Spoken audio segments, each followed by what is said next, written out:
They said we do it live, we gonna do it live. Said we do it live, we gonna do it live.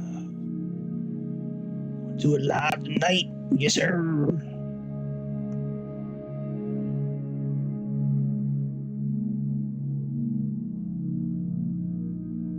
Show up.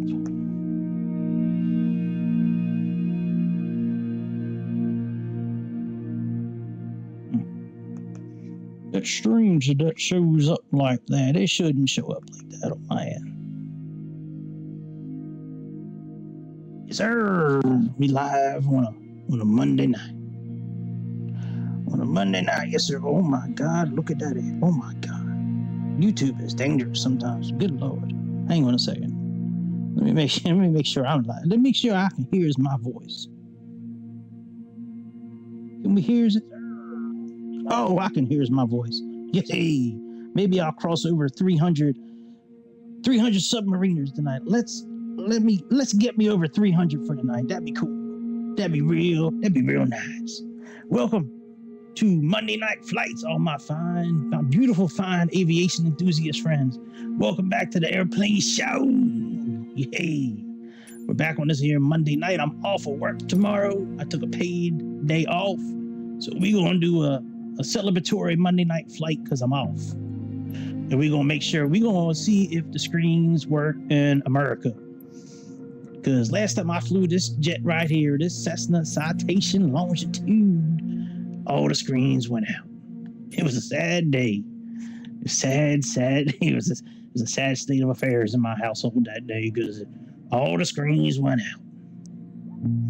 I do like this livery a lot, actually. And I flew it last time. I don't know if I want to fly it again, but I think this thing is sharp as hell, man. Let's look at let's look at another livery. I mean, all the other ones we've seen, like the Xbox ones and the Global Freightways and the default one's okay, but it's not that red one. That red one is sharp, boy.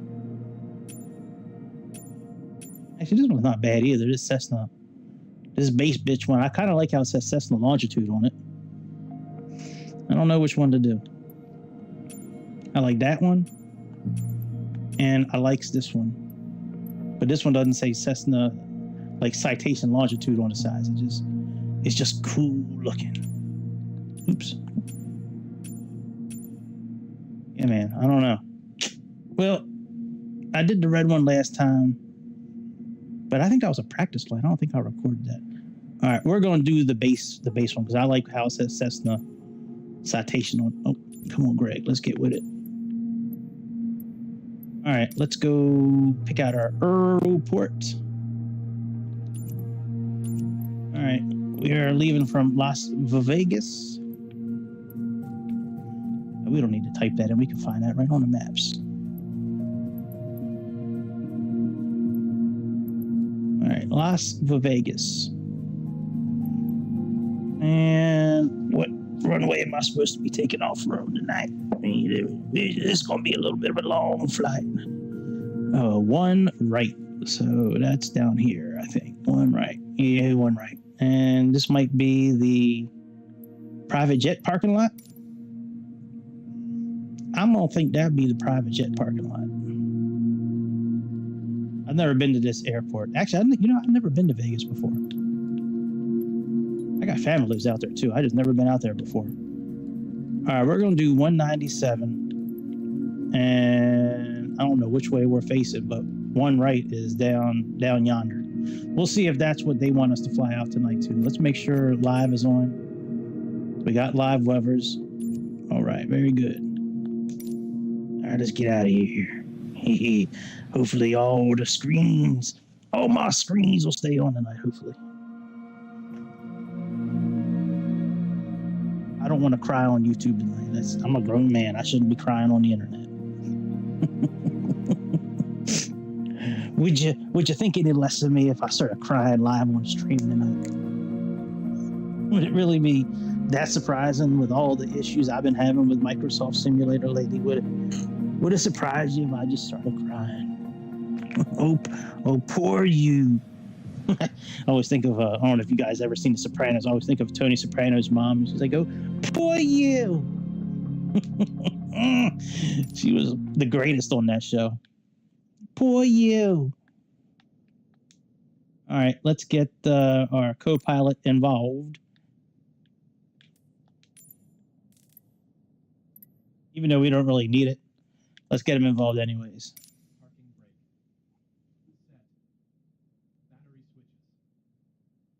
Okay, pilot. Okay. Let's make sure they all light up. So far, so good.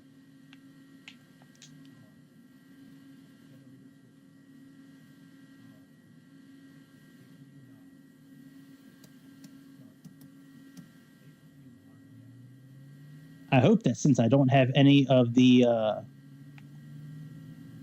scenery downloaded, I'm hoping that the screens will be fine now. But the live weather worries me. Live weather and live time, that worries me with this plane a lot. But we'll see how it goes. I already have the screens, like, I already have all the behind the scenes stuff tweaked to how I like it. So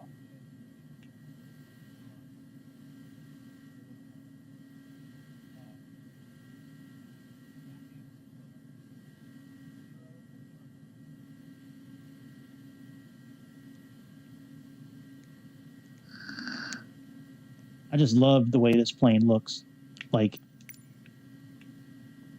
with all the everything, all the everything. All right, let's go ahead and let people know we're in this here plane.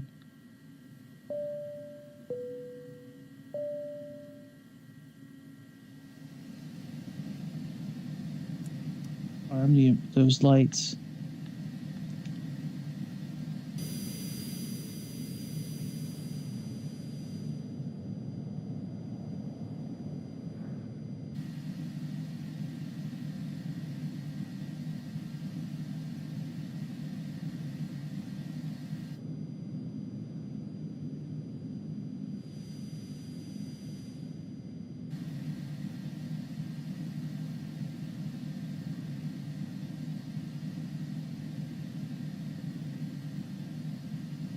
All right, let's get some things set up real quick. Let's make this full, so it's just one screen. Let's put our. All right.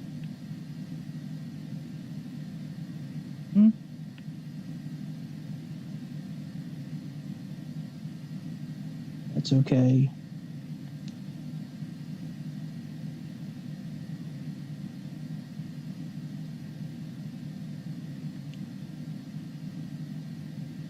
One.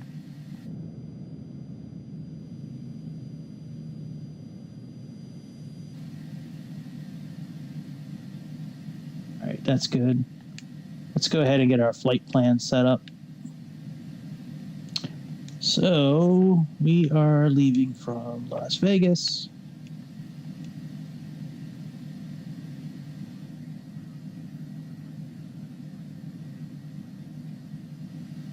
Enter, and we are landing at KG.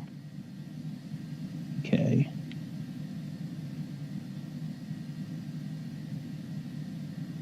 Is it in Kansas? All right, let's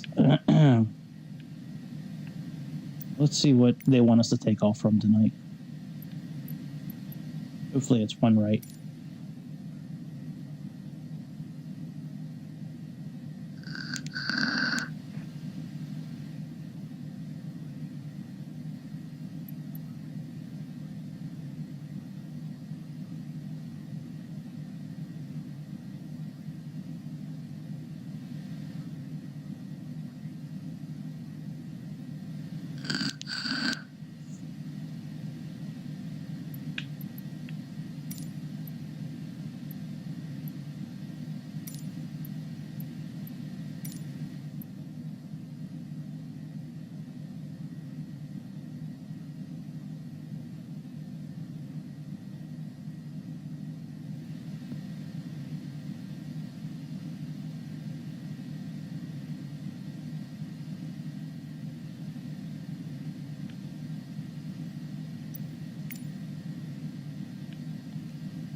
All right, we got Nits to Hoagie.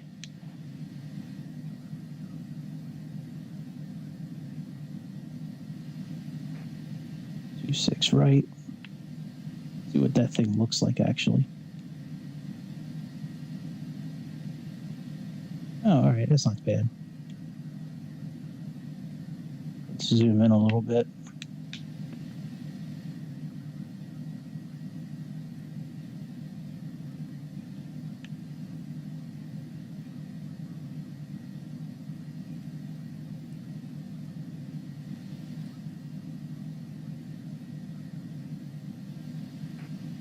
All right, very good. So we got that. Let's turn that off. Let's load.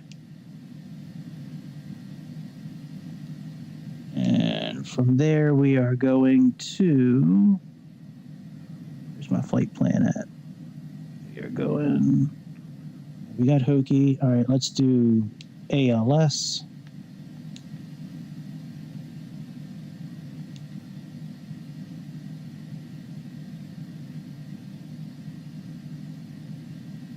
Don't want that nub. Stop giving me that as an option. Ooh, Alamosa, yeah, USA. All right, now we need to add a airway. J110. GCK.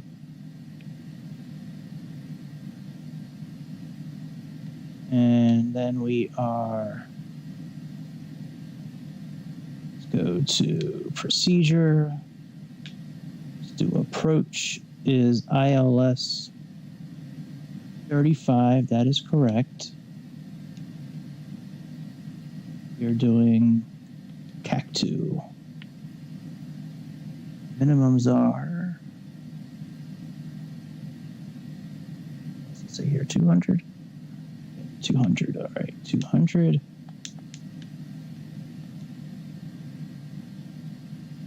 Okay, load. I believe we're cruising at 45,000 feet tonight, is that correct? 45,000 is what we're cruising to, so we got to plug that in.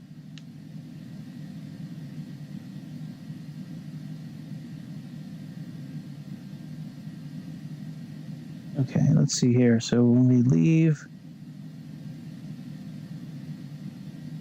Siegfried is 17,000. That's correct. And then Nits, put in flight level 45,000.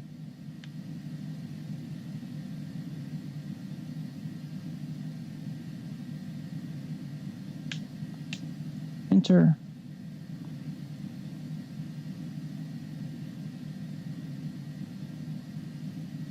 So our flight plan should be good. I don't think we need to do anything with VNAV.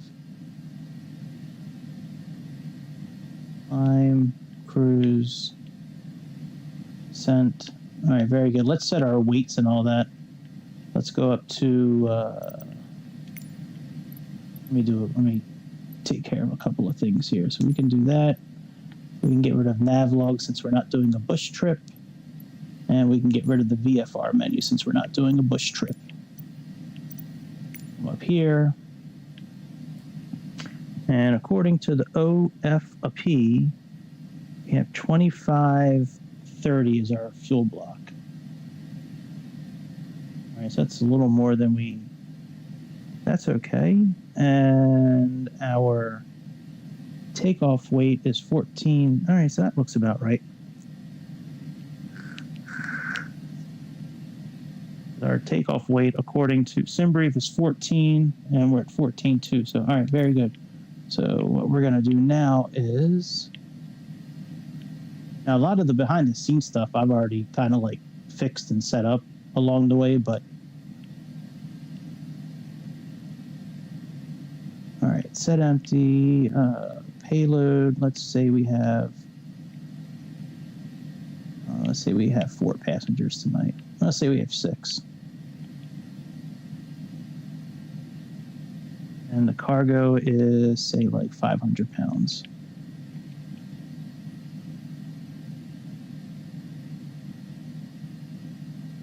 Sync with the forward operating base. All right, that's all good. And let's go back. Go to, I don't think we need to do anything here. Nope. All right. Oh, you don't actually, let me see something here. Aircraft systems, cabin pressure.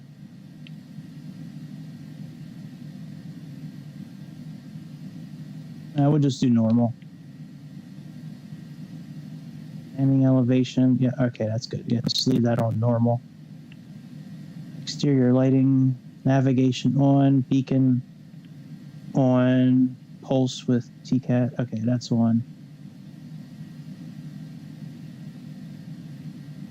Man, this shit is so cool. So much stuff to play with. I love it. All right, let's go to performance. Let's go to takeoff data. Go to weather. Let's load the METAR information in. All right, that's good. Let's go to runway. All right, takeoff, use defaults is fine. And let's accept takeoff speeds. All right, very good. So that's all done. Make sure our speed bugs are on. All right, that's good. And weight and fuel should be good. Yeah, that's all good. Flap speeds. All right, that's good. So we're pretty much done here. The only thing that we could do is turn on traffic, but I'm not too worried about that just yet. Let's come over here. Got nav source is good. Here, PFD map settings. I don't really care about the inset map or any of that. Let's reduce the detail to nil, because that'll certainly help keep the screens on.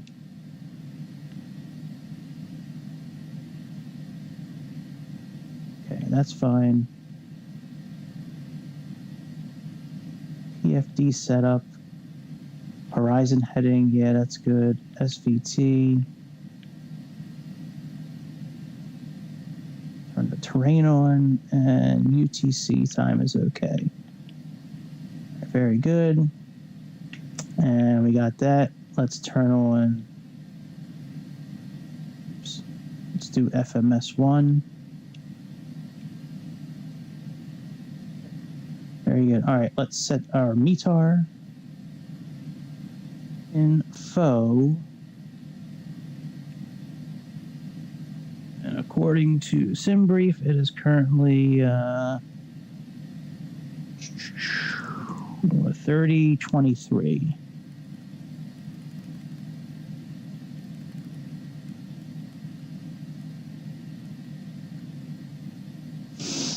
All right, let's and what is our first? I think we have to be at or below a certain altitude on takeoff. Yeah, cells is 8,000, at or below 8,000. So let's set our altitude for 8,000.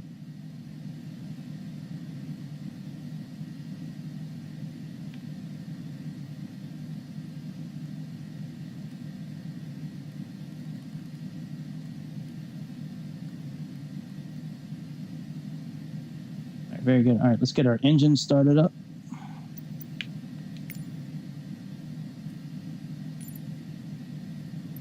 Now, I do like to use the autocomplete with part of this, because this turning on the engines should not be difficult. You know, we have to turn this on, and then we have to push this and hold it. However, we can't hold the button for some reason, because they don't want us to have an easy way to do this. So I've tried it before where I just keep on pushing and pushing and pushing and pushing and pushing. Sometimes that works, but it's just easier just to auto-complete it, at least for me. On this Xbox, it doesn't seem to work properly. I really wish they would have done a better job. I mean, this plane came with the premium package. Like, you can't even read the lettering. Like, how stupid is that? Like, this is like shit that you see, like, you know, on like a mobile simulator. Anyways, right, I'm not gonna be negative. I'm not gonna be negative tonight. All right, let's do evaluation.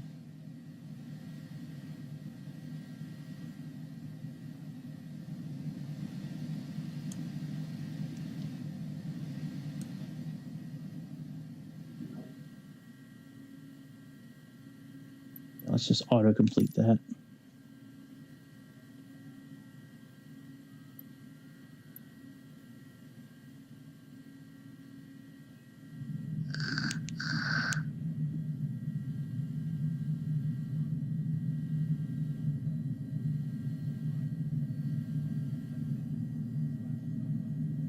Let's remove the cover, push it, put the cover back. Autocomplete this one too.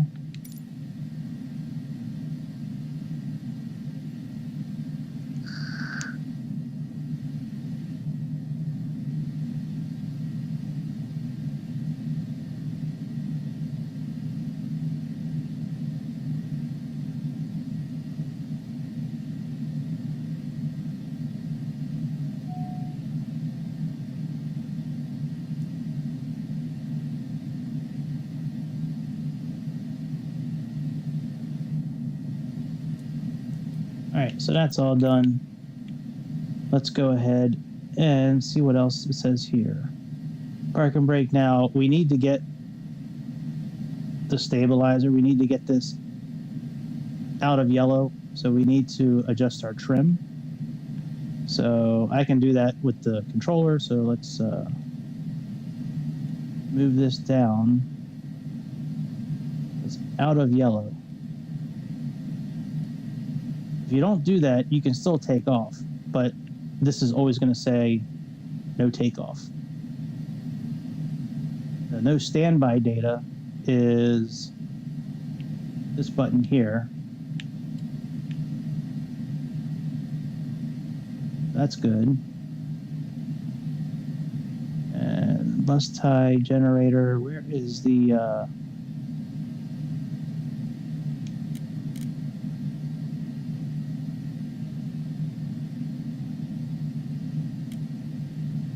where's our icing stuff at? There's ice protection. All right, PIDAT is normal. Off, off, off. Okay, what's our outside temperature right now? Outside temperature should be okay. Yeah, it's 17 degrees. All right, let's get out of here. Let's click nav.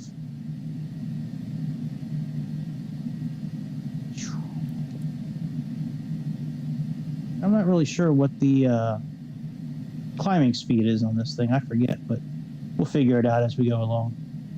All right, let's put our flaps down.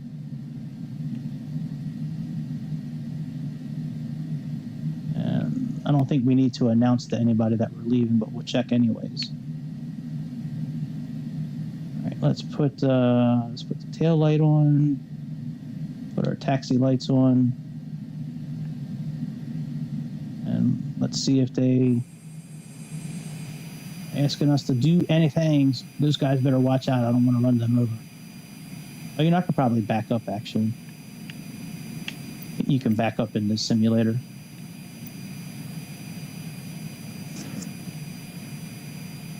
All right, let's try backing up. That's a good trick. I think you can put your... Oh, I don't think I can do... Oh, there's reversers. Okay. Let's see if that'll back us up.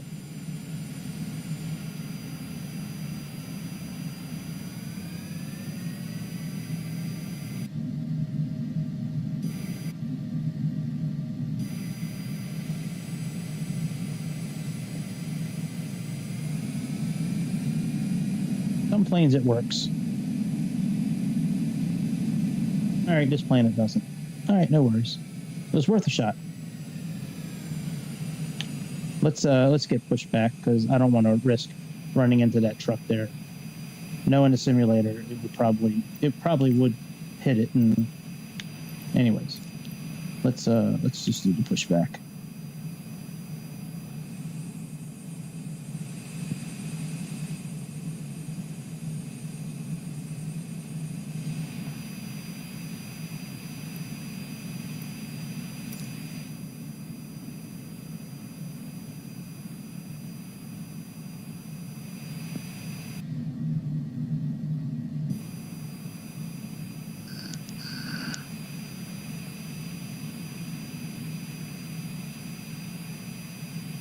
And I love this simulator at nighttime. So cool. Where everything lights up.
All right, let's go.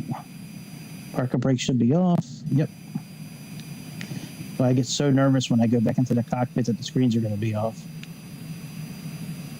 I'm telling you tonight, if the screens go off on this flight tonight, I'm not doing another one tonight. I can't handle it mentally. It might break me. I do know where we can pretty much fly this plane with no problem. You know, like if we leave Sedona, Arizona, and like fly like to Albuquerque, you know, that's no big deal. But I think since the scenery's, you know, since I didn't download any scenery, I'm really hoping that that'll fix a lot of the issues. Europe is still a black hole, though. I will say that. From like Amsterdam down to Italy, Austria, Germany, France, a lot of those airports are just black holes for any kind of screens. I mean, I flew the Bay 146 from, I think it was like John Lennon Airport to Amsterdam. And sure enough, just like when I landed in Dubai, the screens went off at 11,000 feet. Now, thankfully, that plane had old school systems in it, and I programmed everything before the screens went out so I could still land. But I had no idea, you know, like it was very tough to control the speed. There was a lot of things that was hard to do, but we still landed at the airport, actually, instead of landing in somebody's front yard like we did in Dubai. Or it might have been backyard. It was a pretty big area we landed at in Dubai. Still fielding customer complaint calls from that flight and the JetBlue flight from the day before that, where we circled for a half an hour and then landed on the wrong runway.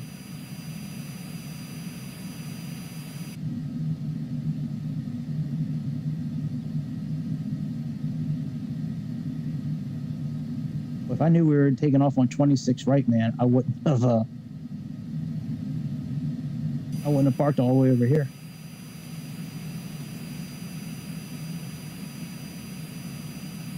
It's the plane where the lights turn. No, that might be the CJ4. There's one of these little planes like this that when you, or maybe it's the PC-12. When you turn the rudder, like when you're making turns on the runway, the actual like light turns with the wheels. Maybe it's the PC-12 I'm thinking of.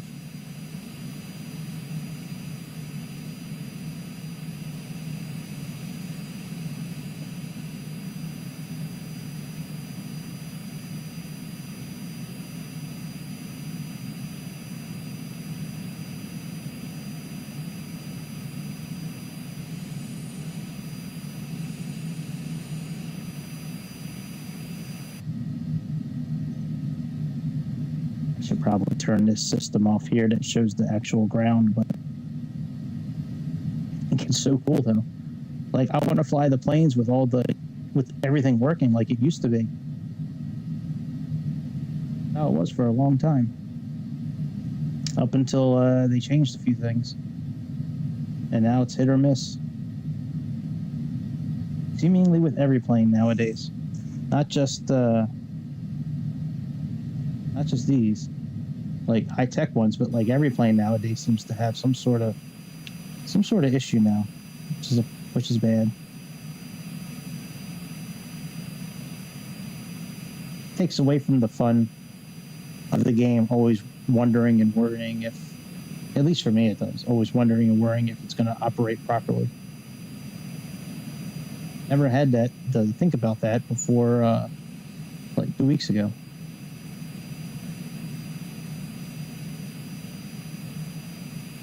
All right, we should be pretty close. Now that we've taken a tour of the air, since we pretty much toured every part of this complex so far.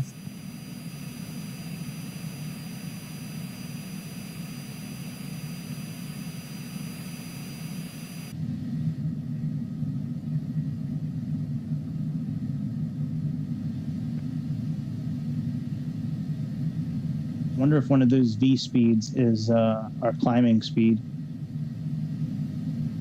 It says VY, then that's correct for climbing. We'll check it out when we stop up here. I guess I can look at it now. Yo1R. I'll have to pull it up on the screen. I'll pull it up on the what's it called here? There we go.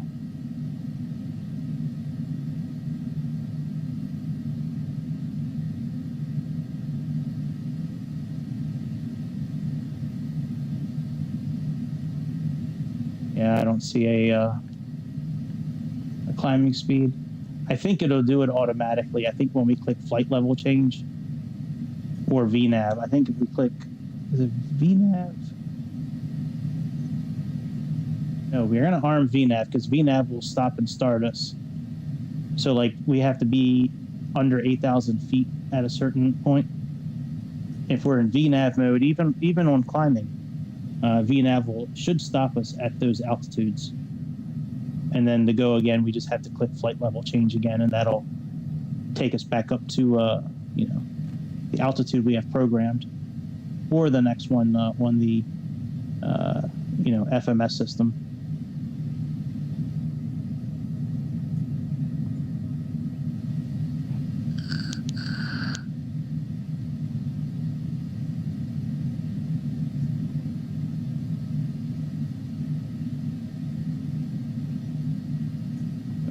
Let me look at something real quick. Give me a second here.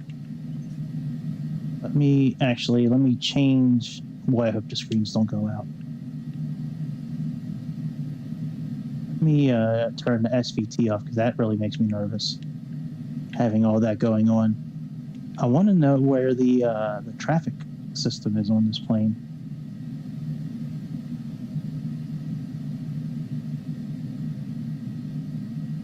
Secondary trim, yeah. Gotta zoom all the way in because you can't really read them otherwise. Oh man, back up.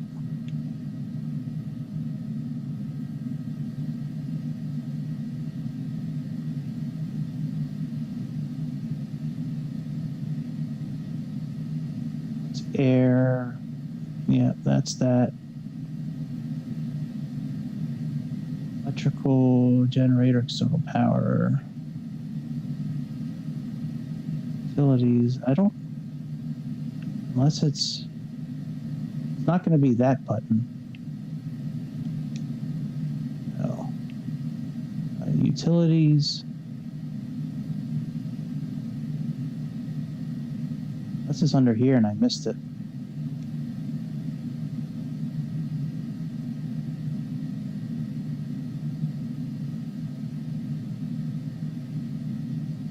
I mean, I guess it's not that big of a deal. I just was looking at trying to get that instead of TA only.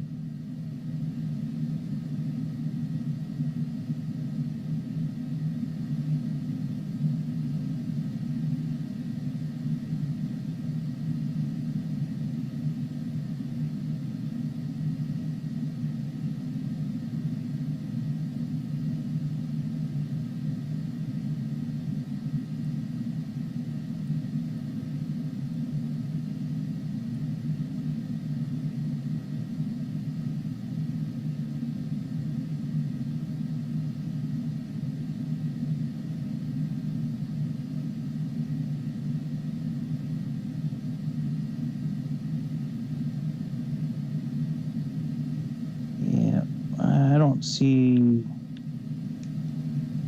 unless it just does it automatically in this, in the sim here.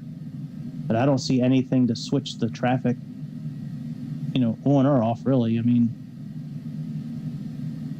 anybody who knows where that button is, let me know. I'm usually pretty good about this kind of stuff, as you know. I'm usually pretty good with, like, knowing where everything is, but for some reason I can't figure out. I don't see a TCAS, traffic, anything. Oh well, fuck it. Let's just go. Let's go. Like, I know in some of the planes, like in the ATR, you need to adjust the traffic, like, on the screen. You adjust if it's above or below, and the transponder and all that. But, like, and some planes actually have hard buttons or switches to push, but I don't see anything on this one. So maybe it just does it for the simulator part. Maybe it just does it automatically, and those buttons aren't modeled. I don't know. But if anybody knows how to operate the transponder system and the traffic, well, let me say it again. Anybody knows that I know how to do the transponder, and I know it's under the audio section. Anybody knows how to adjust the traffic settings in this plane, let me know. Just put it in the comments below.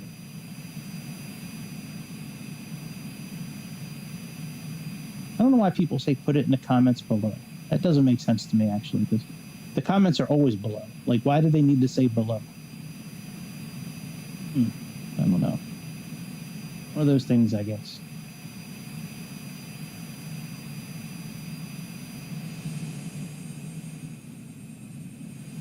There's the strip back there.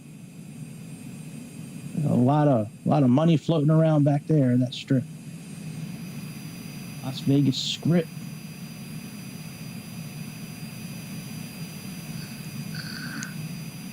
But that movie Ocean's 11, man, when that movie came out, the one with Brad Pitt and George Clooney, not the one with, like, Sammy Davis Jr. and whatever else, whoever else was in that movie. But man, I used to watch the hell out of that movie. That was one of my favorite movies for a long. I mean, it's still a favorite of mine, but, like, watching it, man, I watched the hell out of that thing for years. I wore that disc out. That was back when, you're still using DVDs and stuff like that to watch movies, before Netflix and Hulu's and all that stuff.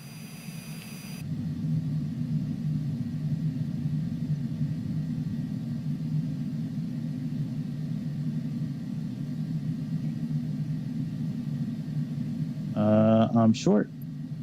What's up, bitch? Let's go.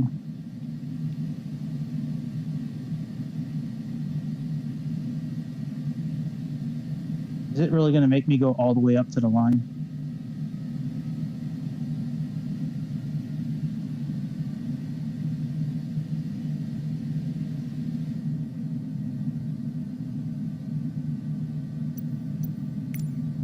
Stupid.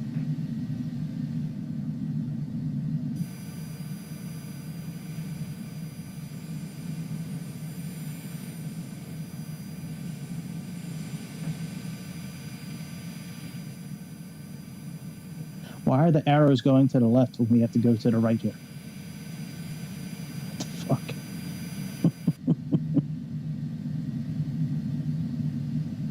All right, let's get on getting on.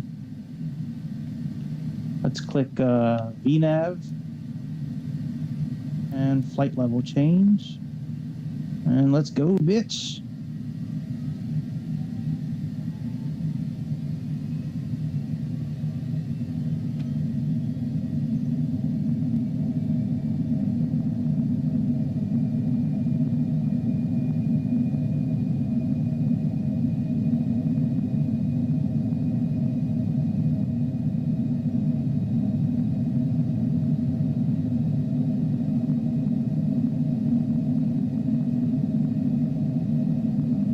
Positive right gear up, boy.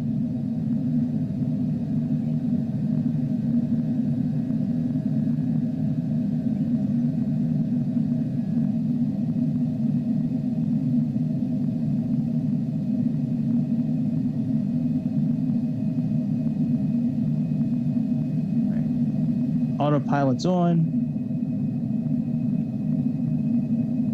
Let's put the flaps up.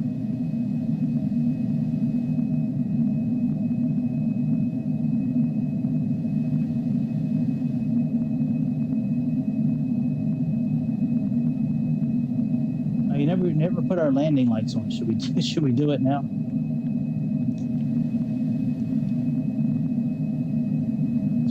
We never put the correct lights on.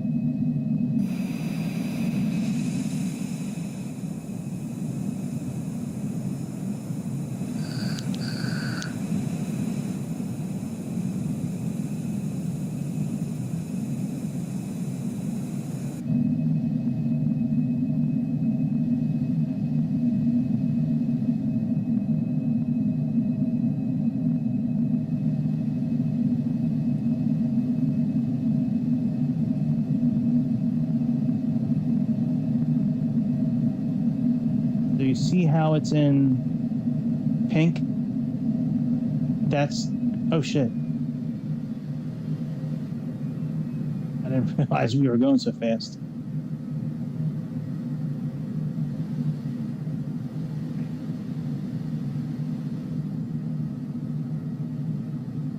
What I'm saying, so the magenta is the programmed altitude in the FMS system.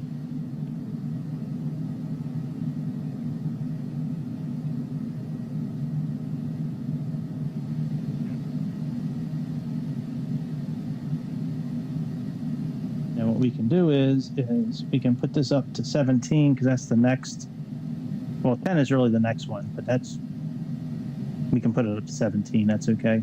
And then what we'll do is once we cross the section of T-tone, oh, did we already pass cells? Oh, we can start climbing again, okay. So we can click flight level change again.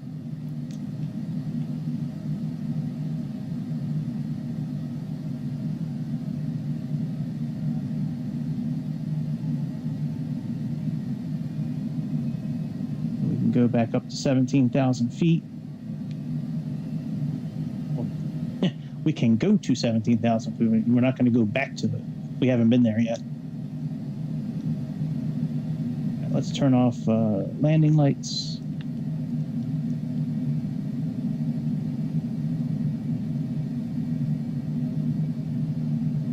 Heads-up display in this plane doesn't work, by the way. They have it in here, but we can't use it, so it's kind of like they're teasing us.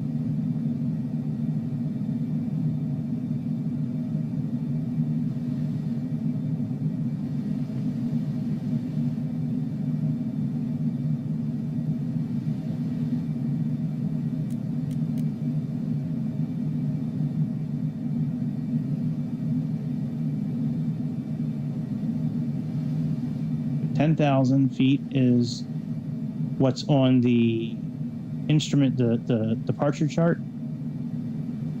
So that this waypoint right here, VIVVS, is over 10,000 feet. 10,000 or over. The next one should say 17,000, which is Siegfried. We can actually, let's turn this up to 45,000 because we have no other restrictions. So let's go to 45,000.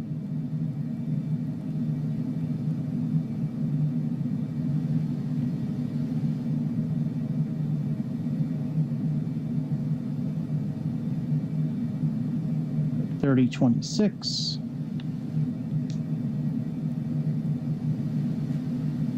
Thank you, darling. Let's sync our heading.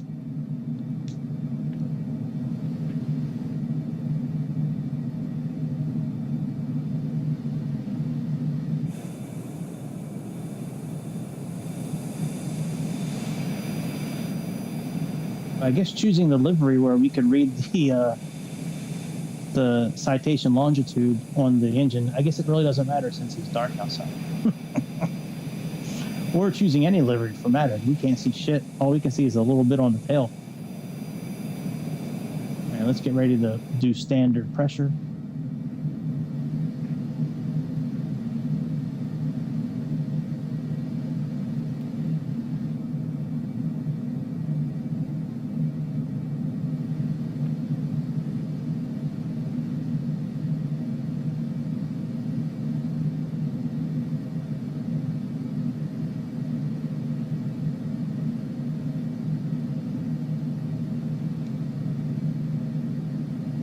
Turn all that off. And let's sync the maps. On side, let's MDF left.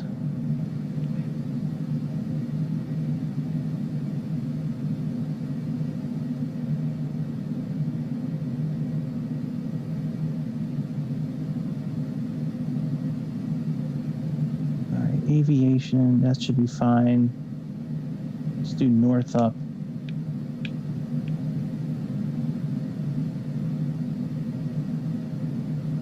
Oh, here's traffic settings. Hey, I found it.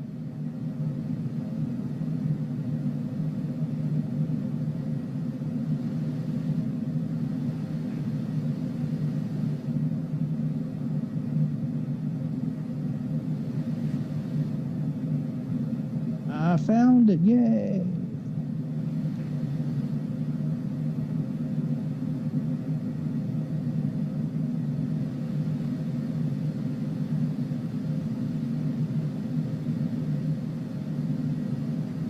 Very cool.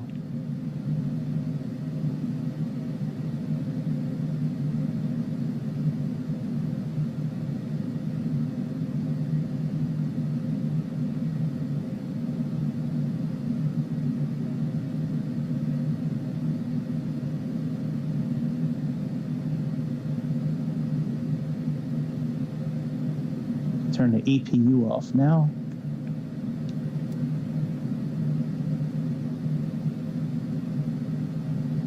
I shouldn't be in standby mode.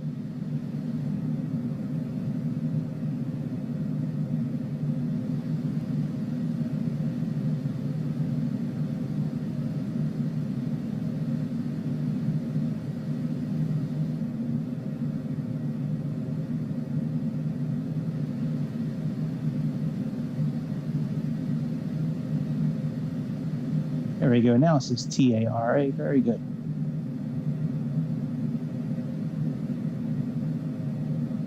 I'm leaving this map zoomed in for 4 miles.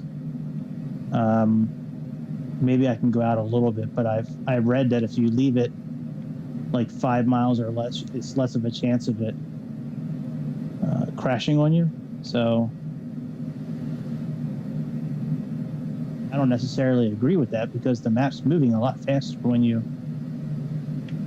have it zoomed in, especially when we're going as fast as we are.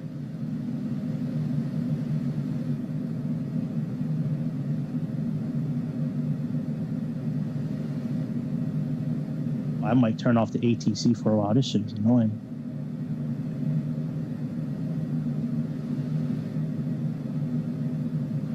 Yeah, let me do that. Let me turn the ATC shit off because that is annoying. The only reason I use it lately is because that way I can get the air marshal to show up to wave us in. But I'm not really worried about an air marshal tonight. I just would like to land with the screens still on. That would be nice for a change. All right, so apply and save. Oops. Whoa, that was close. And we can turn the ATC off here.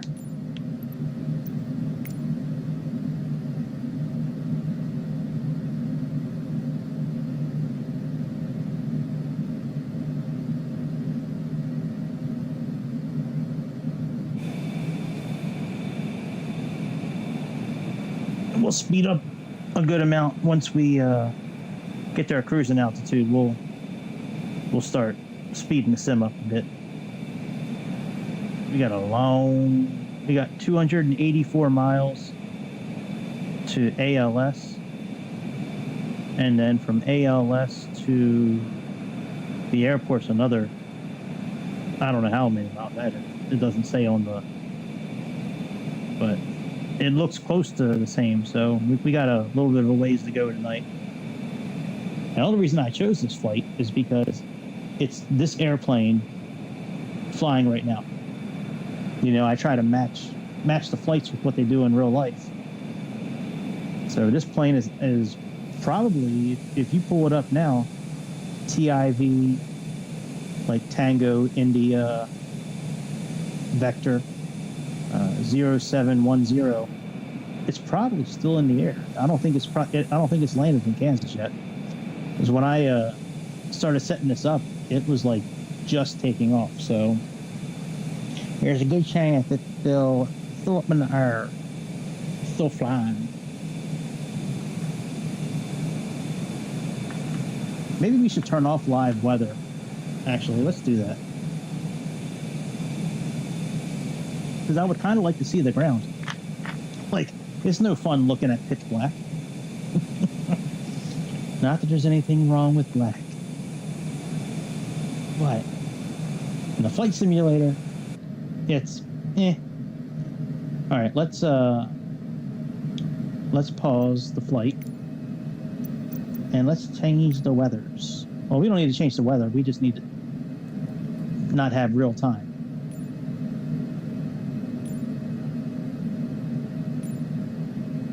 Ah, that's better. Now we can see shit.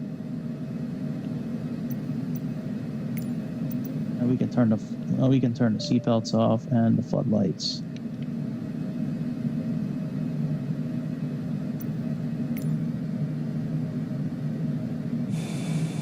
Now we can see stuff much better. I think that's so cool. You can pause the flight like right where it is, just like somebody sitting on the airplane that can't move.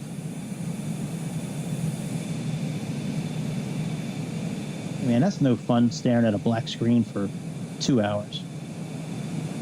I mean, if you really want to, let me know. I'll leave it on next time. But for me, you know, I try to make stuff I would like to watch. And I would lose interest very quick if I'm just staring at, like, you know, a couple little lights flashing. And part of the reason I like this simulator so much is because it has, like, everything on the ground is pretty much what you see in real life. You know, I know they spent a long time trying to figure out how to do it. Oh, look, Grand Canyon West. Look at that shit. That is cool.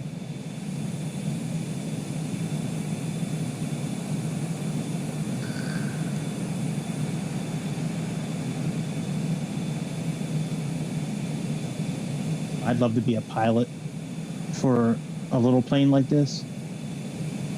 I think that would be so cool. It's got to be like, I would think like flying an Airbus is like driving like an MTA, like a city bus.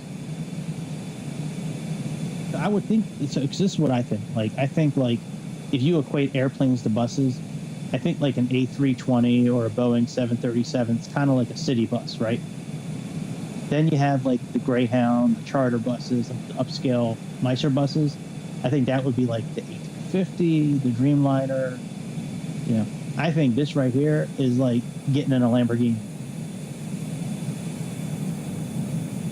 or an equivalent sports car. I would imagine if you're a pilot, you would love to get into one of these things because it probably feels so much faster than other planes that you know, the bigger planes, because of how small it is. Anyways, what do I know? I'm just guessing, but that's kind of what I think.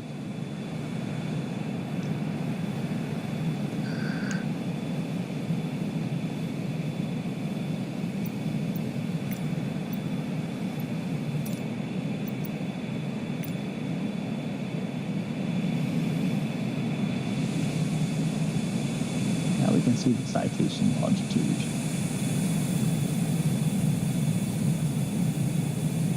All these radar things on it.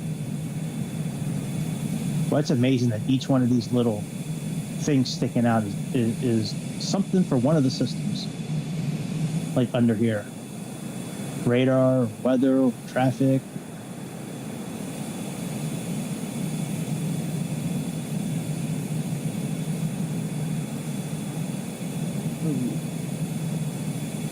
Inside.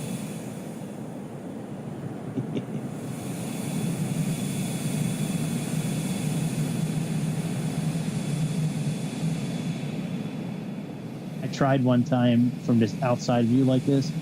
We had another plane passing us by that our traffic system caught. I tried like going all the way over to it to check it out, but I couldn't go that far. It wouldn't allow me that far away from the plane I was flying. Oh, look, there's Giga Chad. Look at him sitting there in the co-pilot seat. Fucking prick. Never lifts a finger to help me out, but he certainly tries to tell me what to do.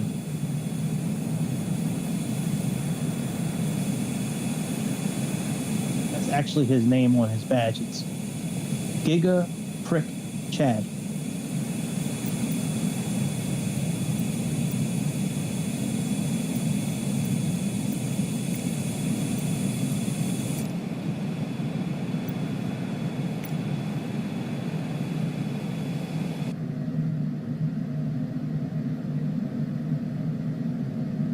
It's Giga Chad, but he actually identifies as Karen. So it's a little confusing to work with him sometimes. I don't really know what to call him. My pronouns for him are piece of shit. Those are my pronouns for him.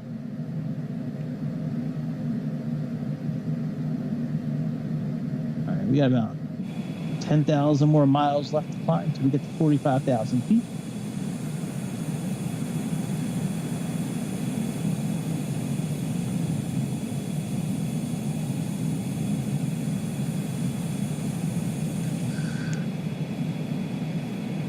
Once we get to our cruising altitude, we'll speed up the simulator and see if that does anything bad.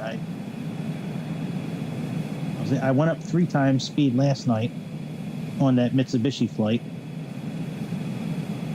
That I still don't know what happened last night on that flight. That still kind of throws me that the other VOR station wasn't capturing. I don't know.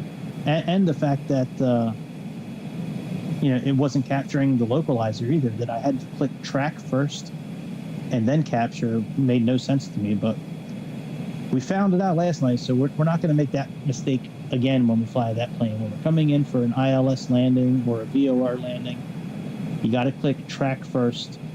Then once you're lined up, you have to click capture. And then once the glide scope icon shows up, then you click on the glide scope. The only problem with that plane doing that is that you have to, there's nothing that identifies the button as being pushed.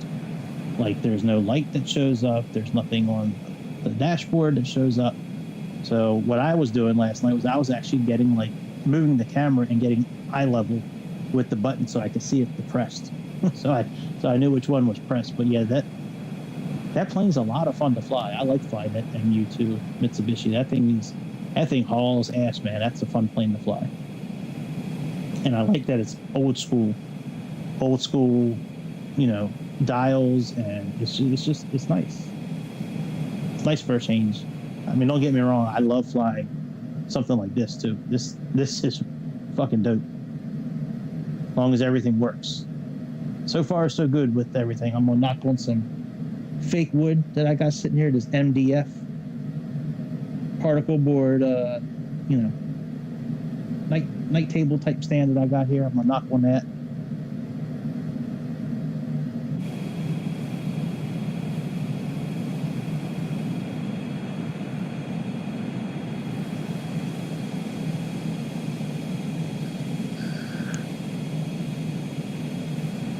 I think when we come in for our landing, maybe we'll put real time back on, because I do like landing at night.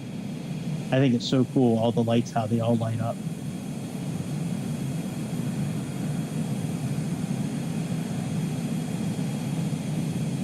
did a bush trip earlier today. So Norway had a really cool bush trip on the activities of this. So I only had like 2 more legs left to do, so I did them earlier. Man, that was some cool looking terrain over there in Norway. Sweden too. I had no idea Sweden was so close to Denmark. Like, I knew they were next to each other, but I didn't know like it was like that close to where you could see it from. We were only at like 1,000 feet over the ground, and we could see, you know, almost right to the airport there in Copenhagen. Yeah, those bush trips are a lot of fun. I can do them on my iPad and on the tablet because with the Game Pass, you know, I can download all the scenery from the cloud. It doesn't take up any memory on the tablet. So I can play them on the tablet and on the iPad. I'm just not going to play them here until they fix the glitch with the scenery. I would love to do them on the big screen with Xbox and all that, but I'm not going to risk it right now with the scenery. I'm just going to leave it how it is and just do those bush trips on my mobile devices.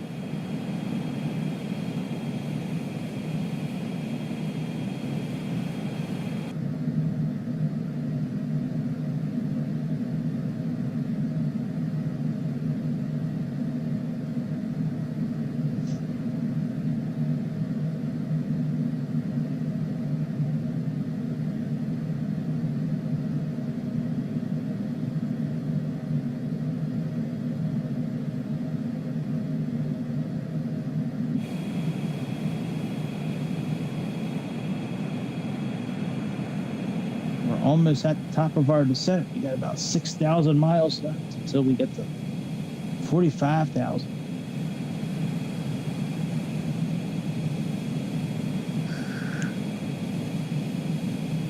That's the flyest I've ever been. That's the highest I've been in a simulator outside of flying the Concorde. That one was up to 60,000 feet. But yeah, certainly going to 45,000 is the highest I've ever been on Microsoft Simulator, that's for sure.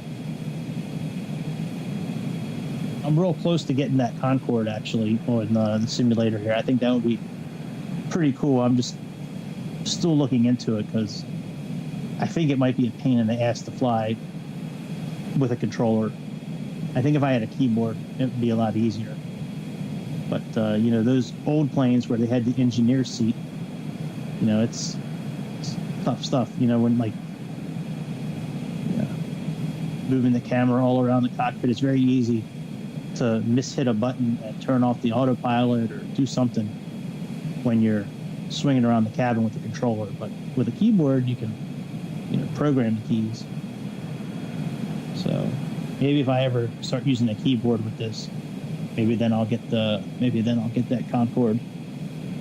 I'd like to see what the difference is between that and the one from Aerofly. The one from Aerofly is really good. There's one bad issue with it, with being able to get to some switches on the console above your head, but other than that, that thing is really fun on Aerofly, the mobile version of Aerofly.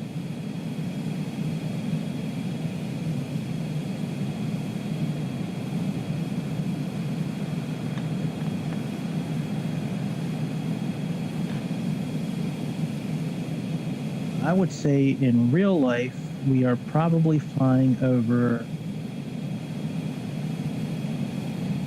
Let's go to map.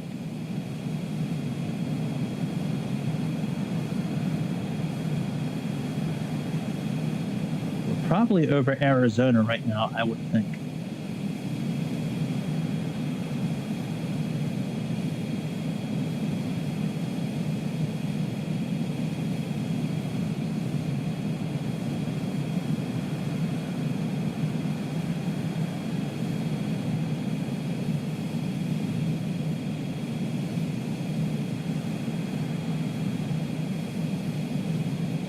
We're going to fly over Colorado also. That's really cool.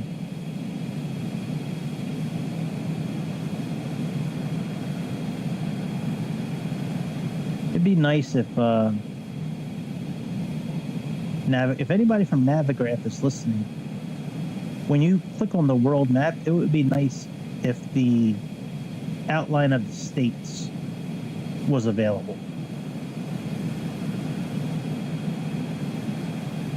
You know, instead of the sections, like, I mean, I understand why you have it sectioned off the way you do, but it would be nice if there was some way to put the boundary of the states on, so you can kind of know just by looking at the map instead of always having to zoom in. And like what I do is I just zoom in and start clicking on little airports to find out where we're at. But it looks like we're going to go from Arizona into Colorado, and then Pinyon Canyon. Let's see here. Yeah, Spring Canyon is still Colorado. Let's see here. What's this airport here? Okay, and then we go from Colorado to Kansas, it looks like. All right, very good. Well, it might be time to descend by the time we get to 45,000 feet.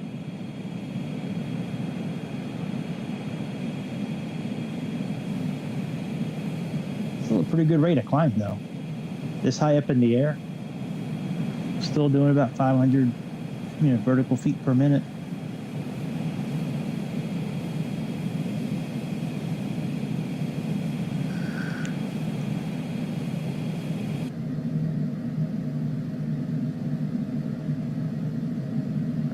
Getting ready to get to Ho Chi. Ho Chi is, where is that located at?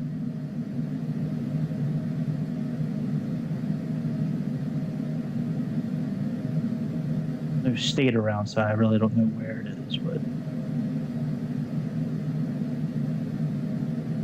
okay, it's Arizona still. All right.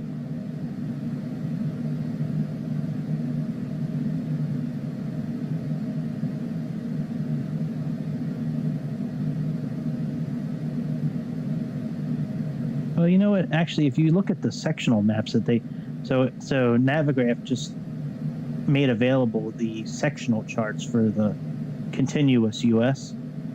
The 48 continuous states. And actually, if I look at those, then it does a much better job telling you what state you're in. I like reading those sectional charts. Man, there is so much information to learn on those sectional charts. It is crazy how much info they have on there.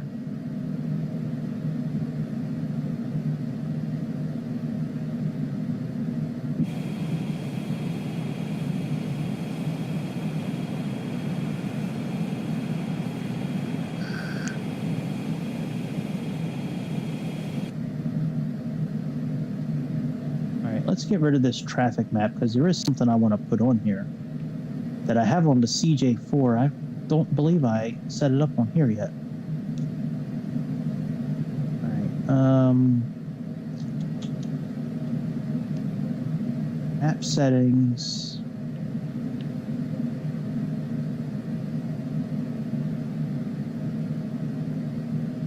Aviation.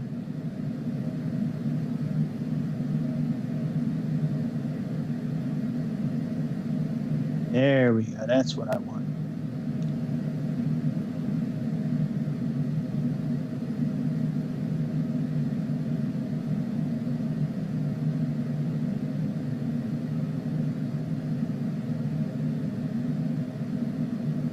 That's what I like. I like having the text of the legs and all that. So.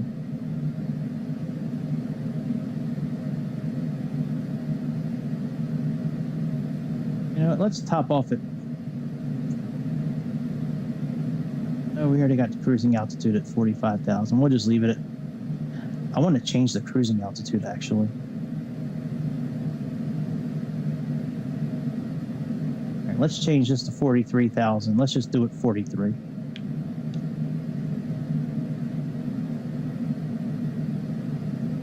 And let's. Oh, look, it changed automatically.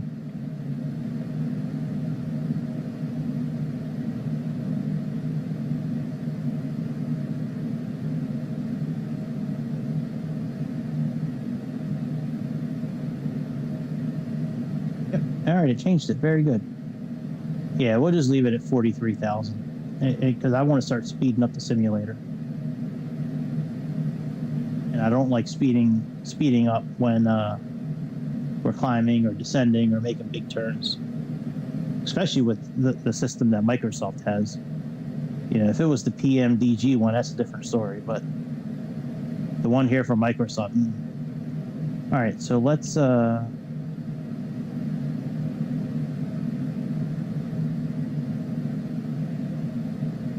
don't know if I should lower my engines a little bit or not. Let me lower them just a little bit.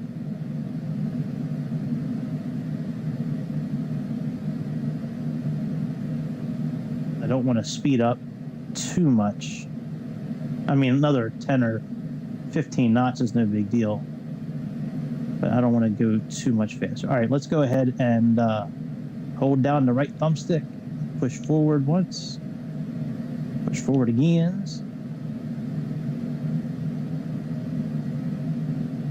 Now we're 2x speed right now.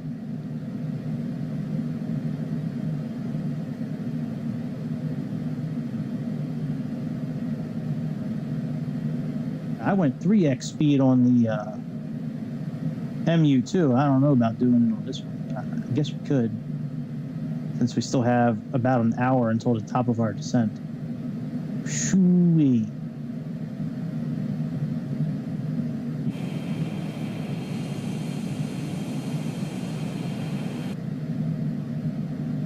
We can go 3 times. Let's do 3. One more time. All right, now we're 3 times speed.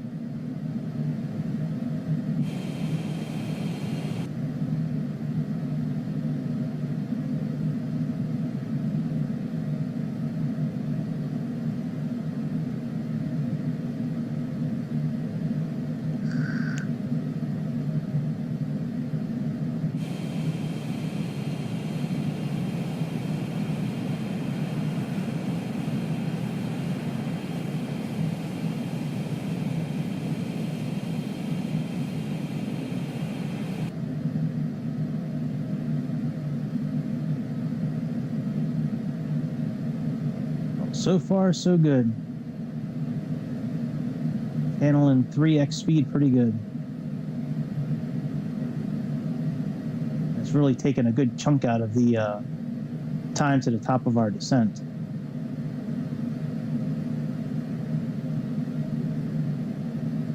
All right, I just moved it back to 2x speed. Did you see how much that was bouncing? That's what worries me with this Microsoft version of the speed increase, man, because PMDG doesn't bounce around like that. This one, though, that was very close to knocking us out of autopilot. Very close. I mean, it's still moving good.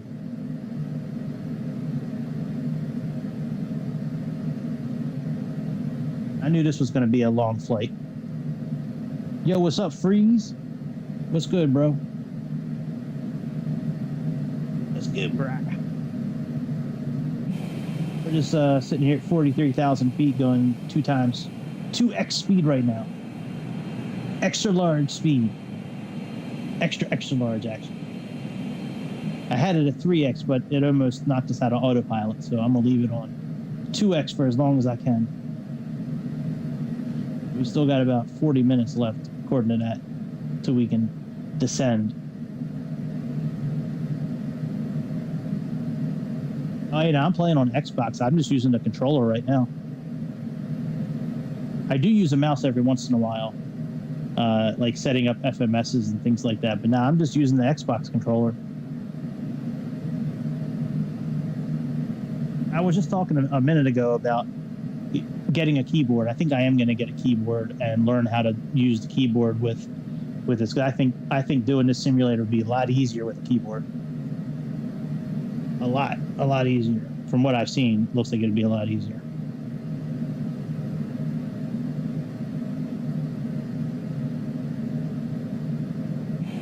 And you can do a lot with the controller. Well, obviously, because I'm flying it, but I mean, you can customize the controller as well to your liking. If you want certain buttons to do certain things, or certain combinations of buttons. There's a lot of button combinations with the controller.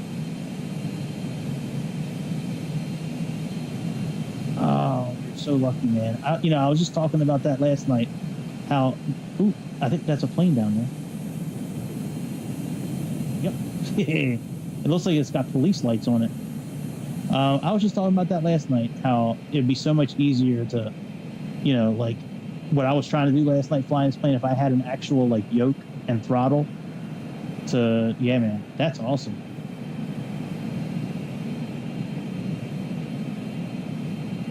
Yeah, I'm relatively new to the sim game, like this, like playing like this.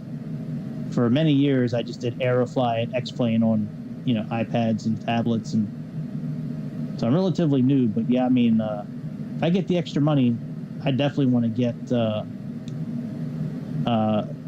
like one of those Thrustmasters, and like the rudder pedal and all that stuff. I think that would be so cool to have that set up. It's dope, man. If you do like videos and shit like that, I'll subscribe to your channel anyways. Usually anybody who hits me up in the chat, after the stream's over, I'll go in and subscribe. But yeah, man, that's cool.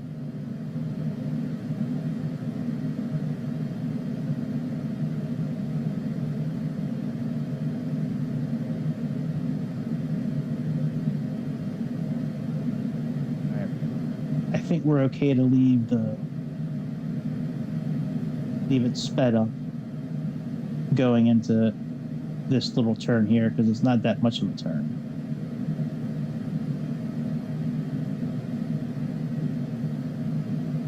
And then once we begin our descent, I'll set up the ILS landing. I'll plug in the frequency and yeah, that's cool, man. I appreciate it. Yeah, when I'm done the stream tonight, I'll get on. I'll subscribe to you. It's a little tough to do all that while I'm flying, but I'll do it for sure afterwards. Yeah, I wasn't gonna put shit online either for a long time, but it's so easy to put these videos up nowadays. Like, it's crazy. For a long time, I was just screen recording Aerofly from the iPad and then just putting my voice over it, editing it, putting my voice over top of it, and then, uploading it.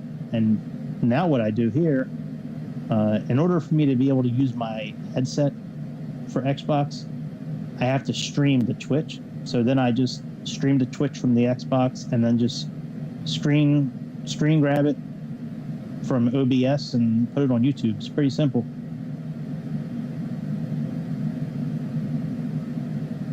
I mean, you flew a plane in real life? No shit.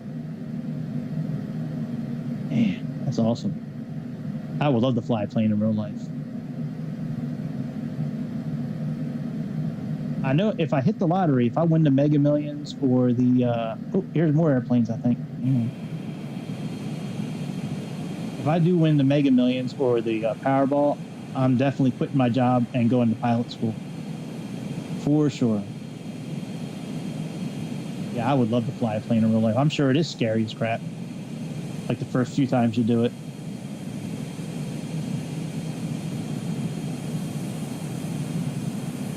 I mean, simulator's easy, but, because there's no...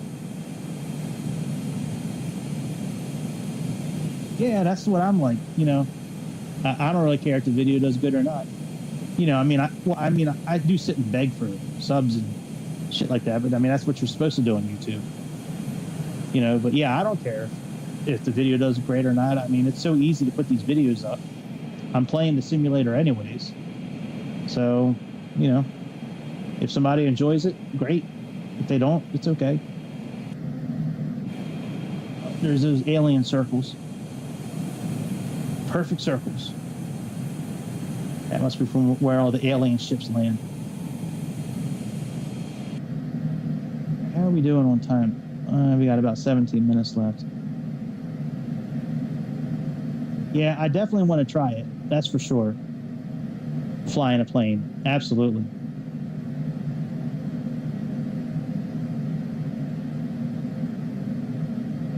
Yeah, I'm dead set. Either when my kids are like on their own, or if I start, making a good chunk of money again, and I have the time. Finding the time right now is impossible. Even if I had the money right now, I couldn't find the time to do it. But I definitely want to, at least try it. Absolutely, yeah, that'd be so much fun. Yeah, man, it's awesome.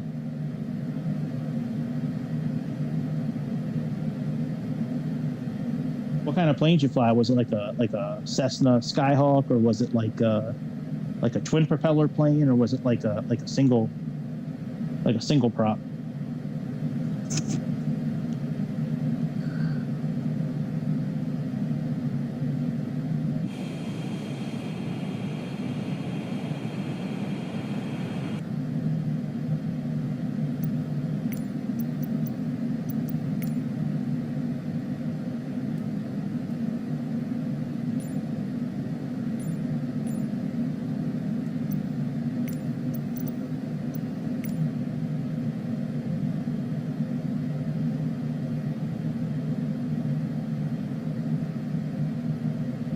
So we got about 10 minutes to the top of our descent, so I think we're going to put the sim back in regular mode now.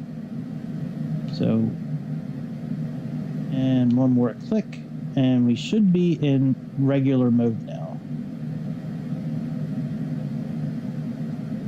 Yeah, we can tell by the countdown, it looks like regular time. All right, so cool, man. That's a cool plane. Those Cherokees. All right, let's so we need to go down. What does our flight plan say? It probably doesn't say anything because we're just doing an approach. So what does we need to get down to? Our glide scope capture point is 4,700 feet. So let's plug that in. Oh, actually, what is the beginning of our... No, we need to be at 5,000 feet, at a minimum of 5,000 feet. Because we're doing a DME arc for this landing, and it's on the sheet, it says 5,000 NOPT, which means we need to be no less than 5,000. So, plug that in.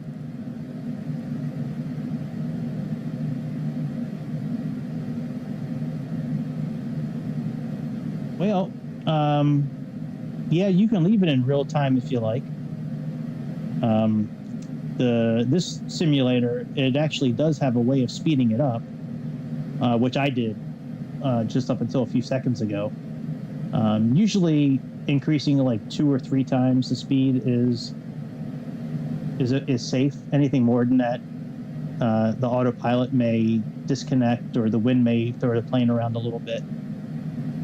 PMDG, which is one of the mods, the company that makes the modded airplanes for here, their 737s that they have, you can actually go 8x comfortably, and their system works phenomenal. You can almost do the whole flight 8 times speed. 16x is their maximum, but they don't suggest doing 16x. Yeah, now they do have a way to fast forward the flight in here. It's one of these options here, but I've never had success doing it. Anytime I've done it, it's always been a bad experience. Like, I'll click, let's go to descent. So I click descent, and it puts me at like 5,000 feet, but like 150 miles away from the airport. Or I'll click cruise, and it puts me at like 36,000 feet, but I'm like 20 miles from the airport. So I've never had success with that system, but you can speed it up quite a bit. Yeah. Yeah, you can go in and you have to set the buttons, I believe. You have to, like, I had to map them on the controller, but once you have them mapped, yeah, you can do them really at any time. All right, what am I doing? Oh yeah, let me plug in. The frequency is 109.9. So let's plug that bitch in. Why does it... See, I hate that shit. Why does it already have it in there? Well, maybe it does it automatically since that's the landing we chose. All right, well, Very good. It's got the, no need to program anything. It's already got the, all right, let's make the bearing for nav1.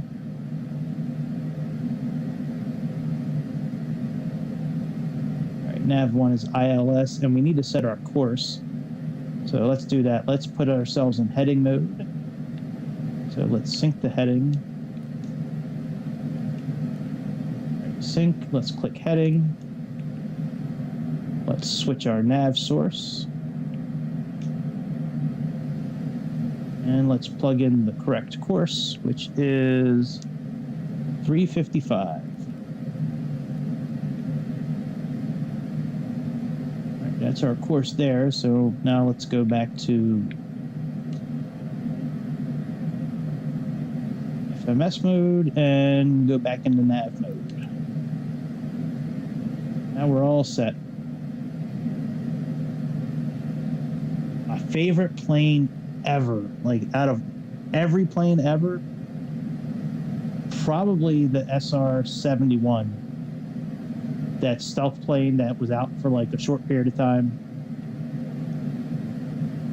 Have you ever seen the Transformer movies? And Transformers 2, he's the one that they go and find like at the Air and Space Museum. Like that SR-71 Blackbird, man, that thing is awesome looking. It's either that or it's the F-14 Tomcat. That was always my favorite plane growing up. I thought that plane was so cool. The way the wings swept out or swept back in.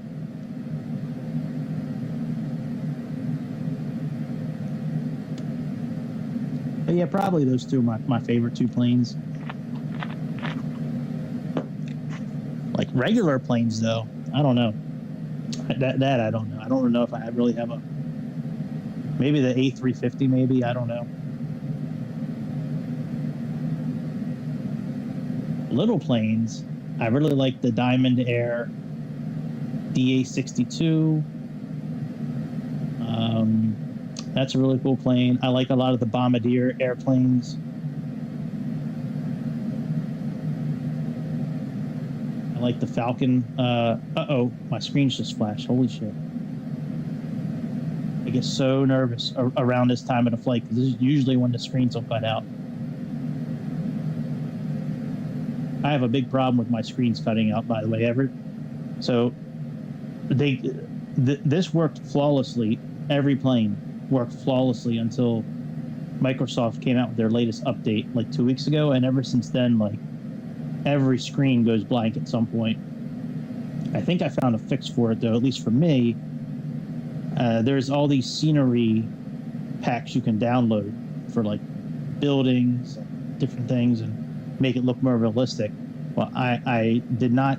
I uninstalled every single one of them and reinstalled the game and just left them out. And since then, I've had more success with the screen staying on everywhere except Europe. Europe is like the black hole for screens right now for me. From Belgium all the way down to the bottom of France and Spain, and everywhere in between, like the screens go blank.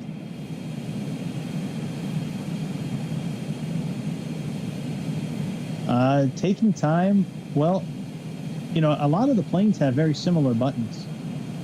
You know, like it took a while. I mean, I've been flying these simulators probably for, I guess, about 10 years. I did X-Plane for probably 5 or 6 years. X-Plane was a pretty good learning platform because a lot of their planes you have to operate all the buttons. I would watch videos to learn what to do. But a lot of these planes had the same type of buttons. Like almost every little plane has this kind of stack somewhere in it, you know, for heading mode, you know, or approach mode if you're going to come in for, you know, like the ILS landing like we're going to do. But each plane's a little different. One nice thing with this simulator is that they do have checklist. Most of them have a checklist, and like for starting the airplane and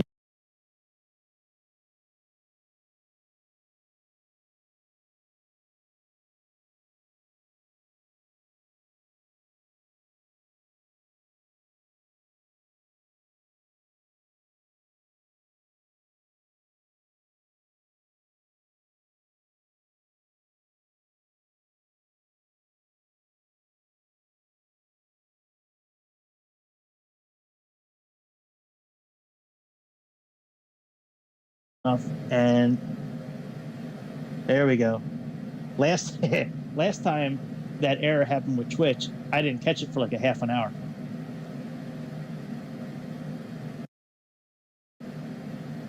Well, so the standard version of the simulator comes with like everything.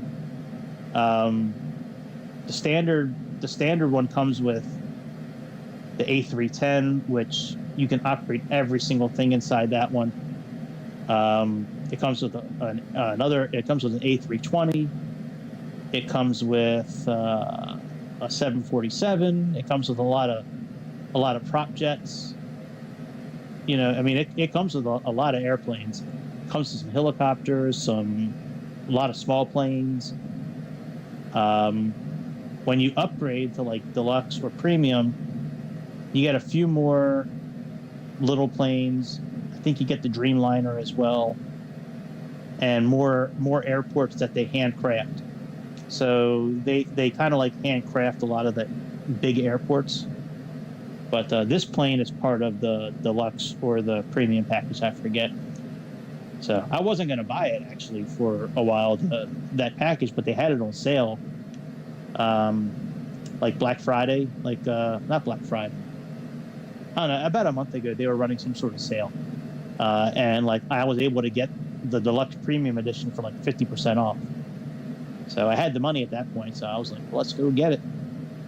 Because I really wanted this plane and I wanted the Dreamliner. So our magenta little triangle deal is coming down. Once that hits, now we're in V path. We can reduce our thrust so we can descend to Mother Earth.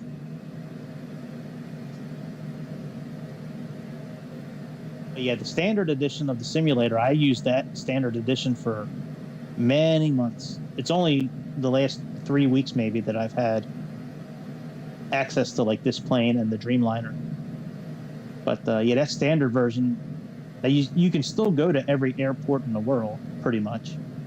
The only difference with the airports with the upgraded versions is just some of the scenery that comes with it, you know, and you know, like more people on the ground, more trucks on the ground, things like that. But as far as airplanes go, you get like another, I want to say maybe like 5 or 6 airplanes when you upgrade.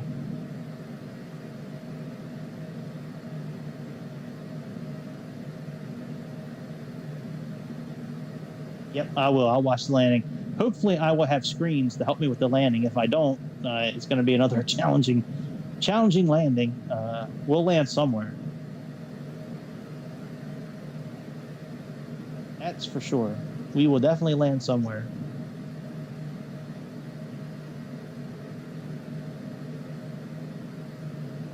Right now, I just want to try to keep this magenta triangle deal as close to center as possible. I think we're supposed to be at this speed here, to be honest. But I'm okay with leaving it how it is right now. We're descending at a good speed, and we're on target. And, whoops, wrong button. You know, our target's 2,300 feet per minute, and we're pretty close to that, so.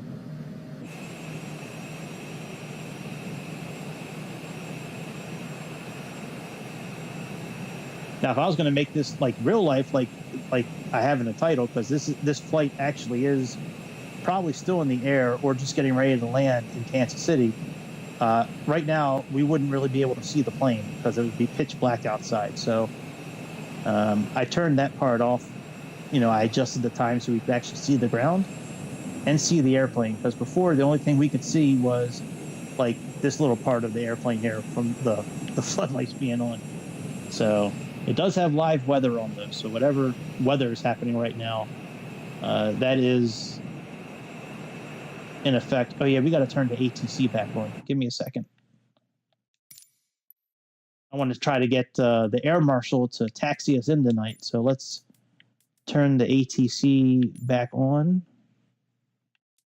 There and here. Those two options. That's us. Eat Me Hotel Oscar.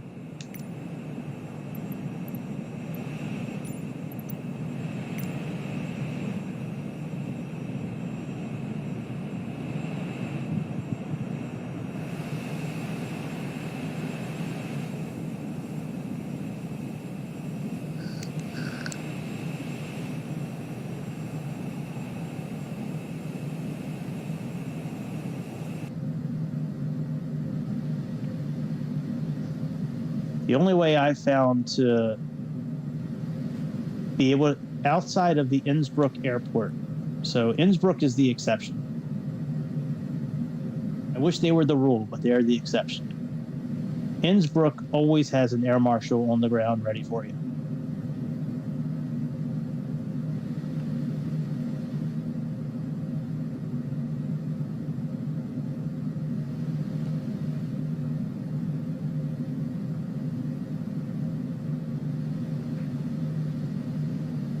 They're the exception. There is always an air marshal there with his glow sticks waving you in. What I have found is that in order to get that, or at least to get it to attempt to show up at other airports, you have to use the ATC. And once you land, you have to contact the ground, the ATC ground, deal to get clearance to taxi to the gate.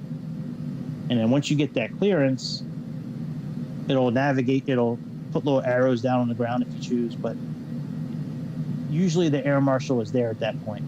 Last night was the first time it didn't happen to me, and that was at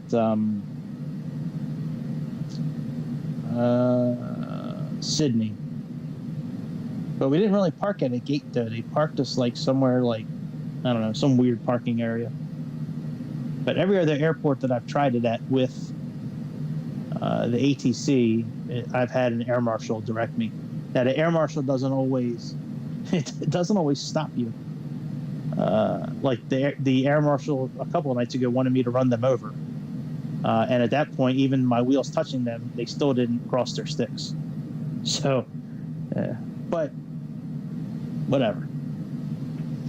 It was still cool pulling up to the gate and having somebody wave us in and telling us to go left or right, and yeah.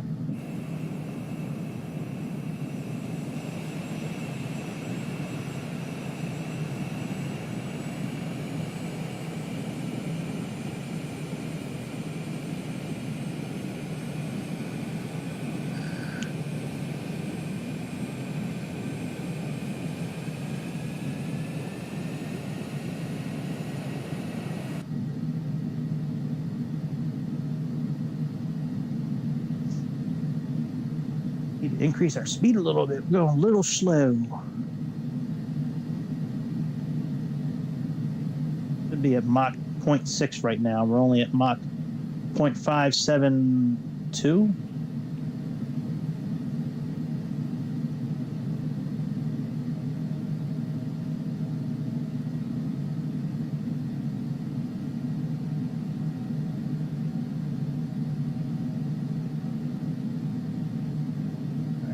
Now we need to be, now we're under 30,000 feet. So now we switch back to knots. So now we need to be up close to 300 knots.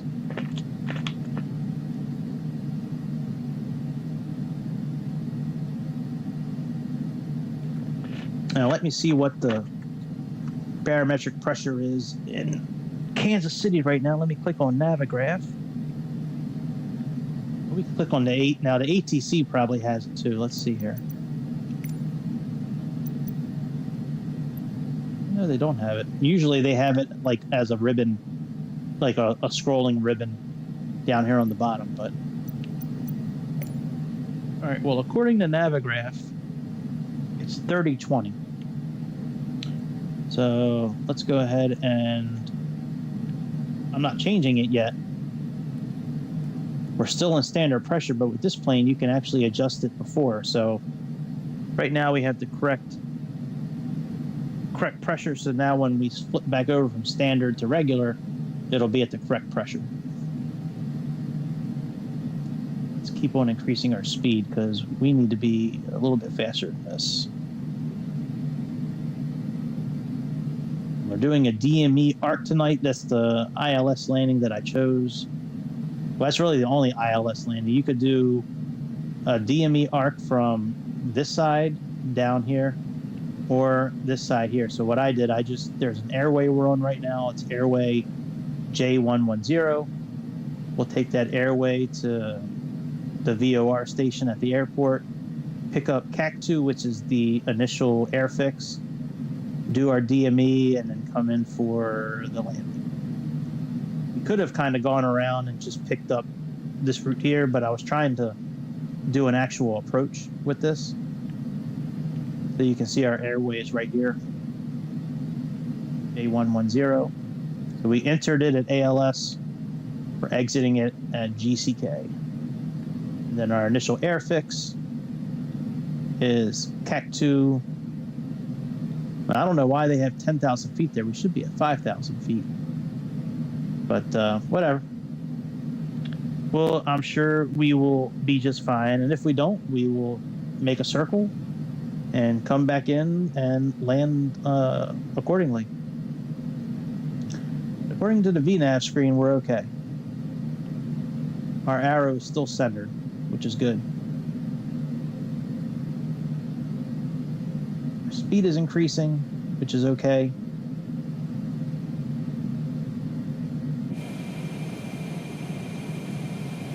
Descending nicely.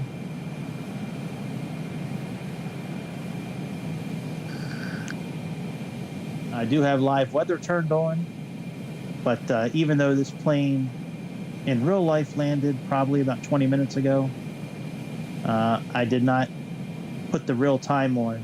I turned the real time off like 20 minutes after takeoff because it was pitch black and you couldn't see anything. And I didn't find it to be very fun.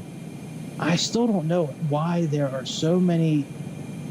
Look at this. This is crazy. Look how many perfect circles.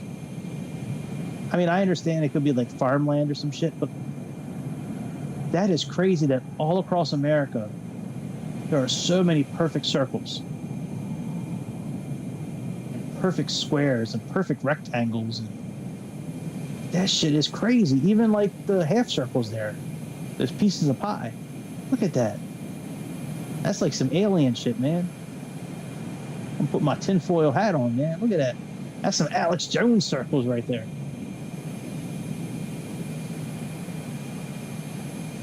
Crazy that there's so many perfect circles everywhere.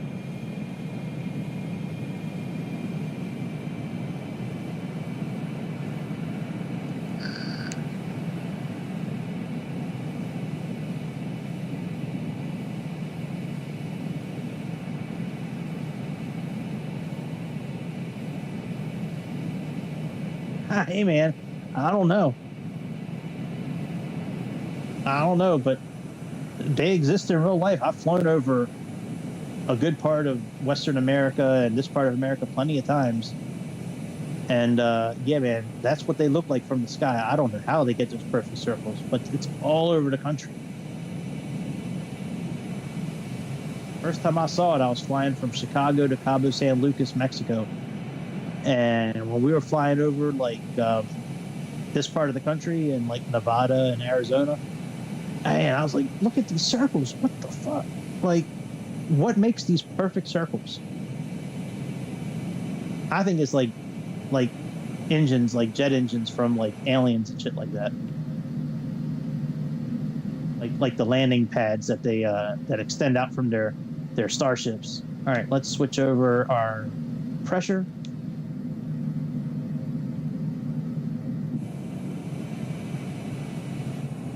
Reduce our thrust a little bit because we're pretty much at the speed we're supposed to be at. We're pretty close to it.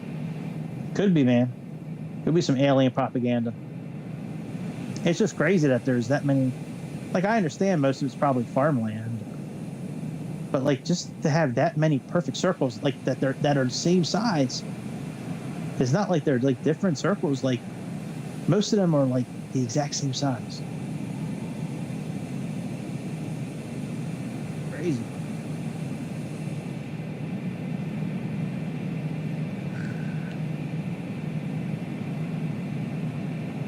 Well, there's our airport right there. We are really high, actually.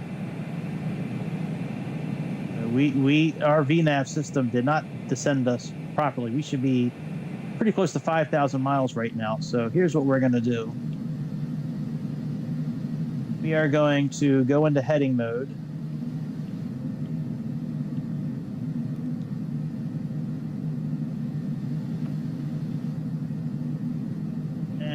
We're gonna You're just going to go make a big circle. So at Cactus, they have a holding pattern, as you can see right here. So I think we're just going to enter that holding pattern, actually, until we get down to 5,000 feet. So let's zoom in a bit.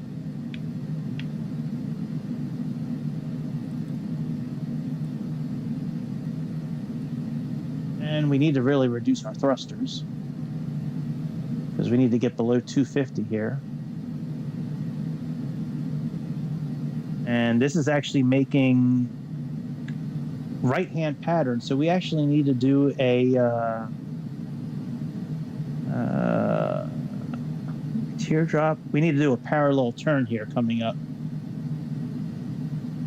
So we're going to do a parallel turn to enter into the holding pattern here.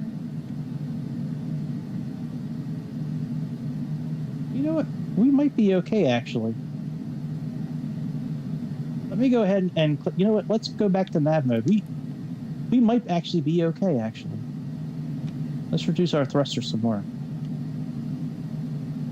Now that I'm kind of like looking at the circle, we have 12 miles to continue to get down in height. And the capture point for the glide scope is almost 5,000 feet. And the approach and the elevation of the approach is almost 3,000 feet. So I think we're okay.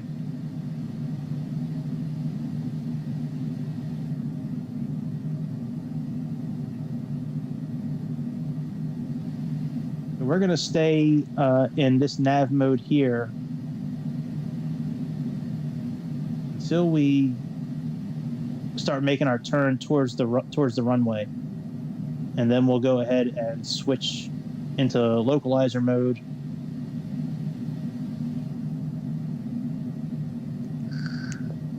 Activate approach mode, and hopefully we'll be able to capture the glide scope at that point. I think we're okay. I didn't realize until just now that the airport's 3,000 feet above ground, so that helps a lot. All right, let's put on our landing lights.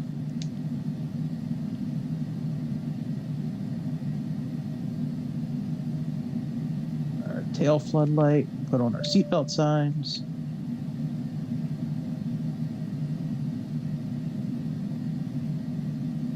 Let's put a little bit of flaps in the equation.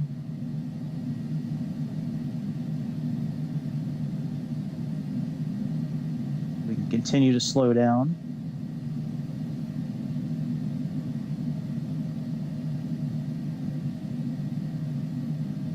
Now we can look at our flap speeds here, actually. Oh, you know, I didn't do our landing info. Shit.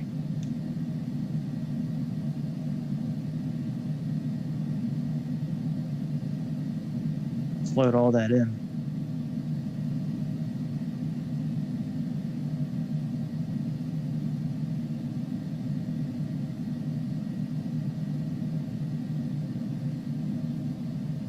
All right, so VAP is 123, VREF is 112. That should show up on our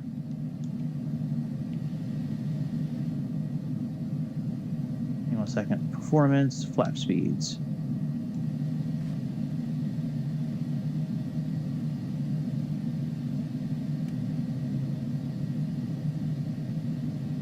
Okay.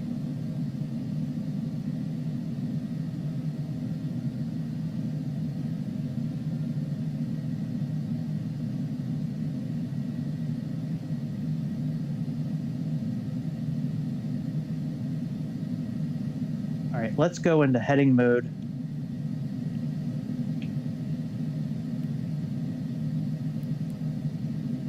Let's go into VS mode.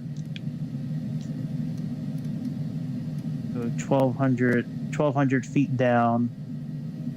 And let's switch into localizer mode.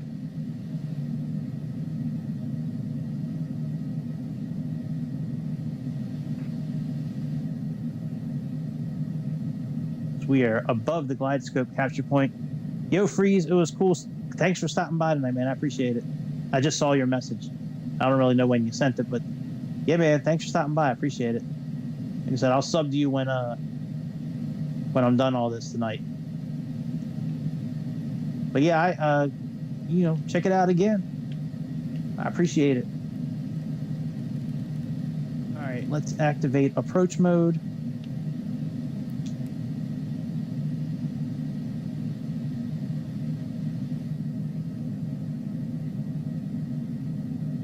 Now we are still about from Aden to we're still over 10 miles away.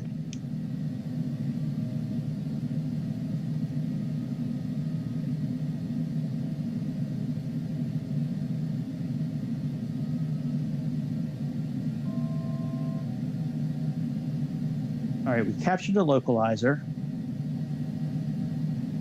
which is good. And we're going to level off at 5,000 feet. And the glide scope should capture from there on out. So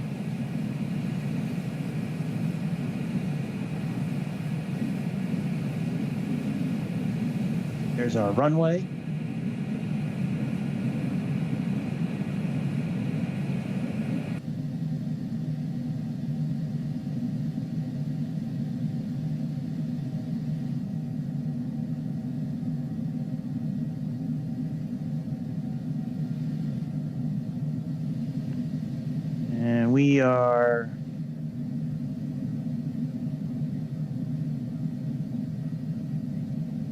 We're still about 10 miles out from the airport.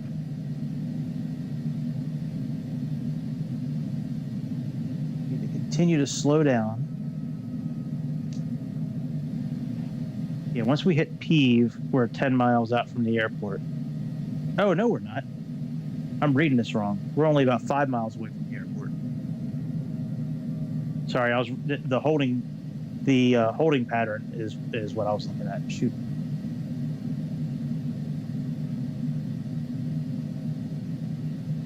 All right, let's put our landing gear down.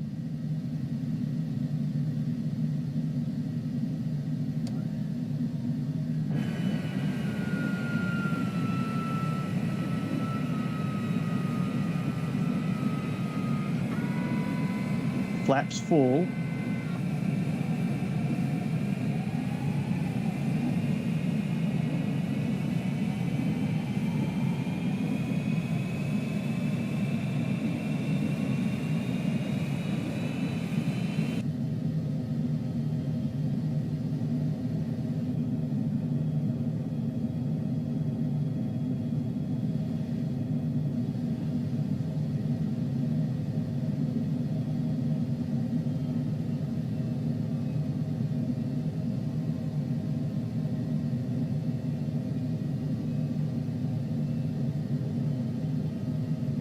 Trying to keep it between like 112 and 133. So, all right, the glide scope should capture here any moment.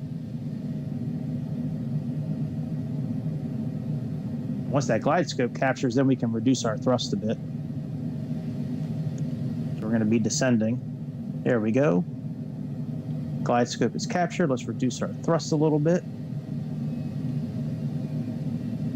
355 in, that's the correct course. We are good for our landing.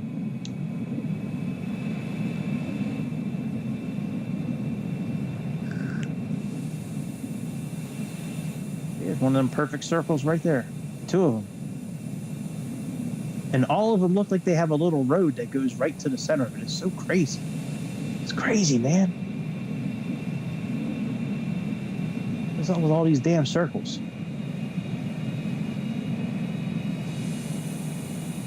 I love this airplane. I love you, airplane. You wants to get married? What did I see that on? My Strange Addiction? What show was that I saw that on? Where like the guy was like in love with his car. Oh man, and like he married his car and would like sleep with it and shit like that. Like, what has to happen in your life for you to be like that? I love you, car. Let's get married. If I remember correct, he was like a pretty normal looking dude too. It wasn't like, you know.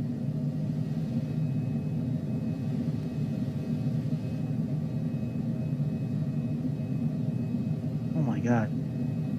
You know, all this activity with the ATC, imagine if I had it turned up to 100%. Like, I have it on 50% right now. Imagine if I had it on 100. How crazy it would be. It's already annoying. It's already annoying, and I have it all the traffic at like 50%. Real life is crazy. When I first started playing the simulator, I had the air traffic on like real life. Oh my God, it was crazy. Like, it was like nonstop.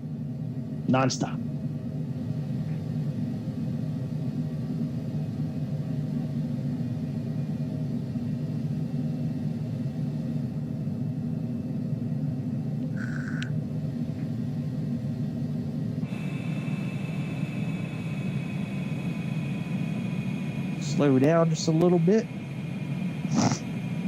Try to hit this around. Oh, I just did a DSP snort. Sorry about that. Yeah, wasn't even thinking. Should hit this around, I would say 115-ish. Somewhere in this area here, we should be okay.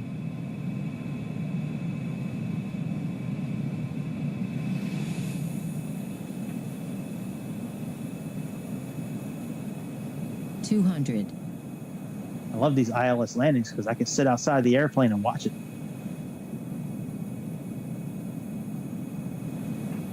$100.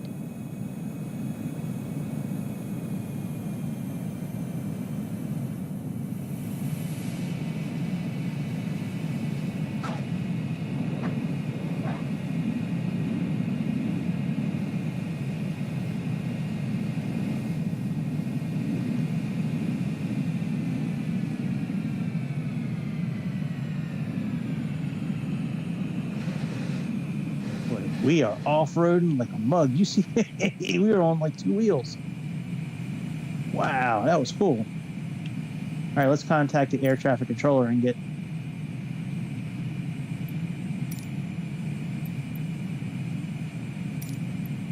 Oh, they don't have any kind of... Oh, well. That was crazy, man. If I was in the airplane, I don't think we would have skidded like that. But that was kind of cool, man. I thought we were going to crash. All right, well, let's close the reversers. Let's put our wings back up. So that's pretty much it for the airplane show tonight, man. I'm going to go eat some dinner. I'm going to go subscribe to that guy, Freeze, or girl. I don't know if it's a guy or girl. Doesn't matter to me, but I'm going to subscribe. And that's about it. We'll be back tomorrow for another episode of the Airplane Show. I don't know what we're going to do tomorrow. We'll figure something out. We'll do something fun. It might not be fun for you, but it's fun for me. And that's what matters. Fun for me is what matters. If you have fun along the way, that's great. But yeah, man, that's about it. I'm going to shut things down here. Be good to me, please. Click those 2 little things that I always ask for. It doesn't cost you a thing to do it. And it means the world to me. Click that subscribe, click the thumbs up. Don't make me get on my knees and beg. But if you can envision an overweight middle-aged man on his knees begging right